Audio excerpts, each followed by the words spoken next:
पौष्टिक पालक पनीरची भाजी आज आपण बनवत आहोत। डिटेल रेसिपी डिस्क्रिप्शन बॉक्समध्ये दिलेली आहे, नक्की चेक करा।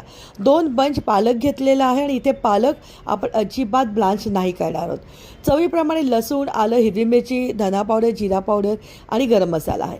सगळं फाईन चॉप करून घेतलेलं आहे। पालकसुद्धा चॉप करून घेतलेला आहे। इथे आपण पाण्यामध्ये पालक आधी ब्लांच करणार नाही आहोत। 2 टेबलस्पून तेलामध्ये कांदा गुलाबीसर रंगावरती परतून घेतला आहे।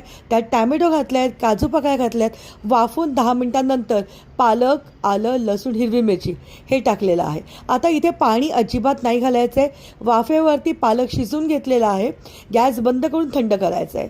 2 टेबलस्पून तेलामध्ये इथे आपण पनीरसुद्धा थोडंसं हलकंसं परतून घेऊया। गॅस बंद करून त्याच्यामध्ये अर्धा कप पाणी घातलेलं आहे। आता हे थंड झाल्यानंतर मिक्सरमध्ये ग्राइंड करायचं आहे। ग्राइंड करताना पाणी अजिबात घातलं नव्हतं।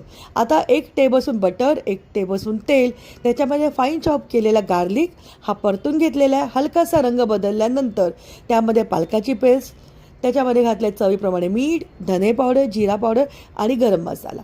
मस्तपैकी परतून झाल्यानंतर जे आपण टॉस केलेलं पनीर होतं ते पाण्यासकट टाकायचं आहे। छानपैकी उकळी आल्यानंतर त्याच्यामध्ये प्रेझेंटेशनसाठी 2 टेबलस्पून इथे मी घातलं होतं Amul fresh cream. Cream optional आहे। रेसिपी आवडली तर नक्की लाईक करा आणि व्हिडिओला शेअर करा।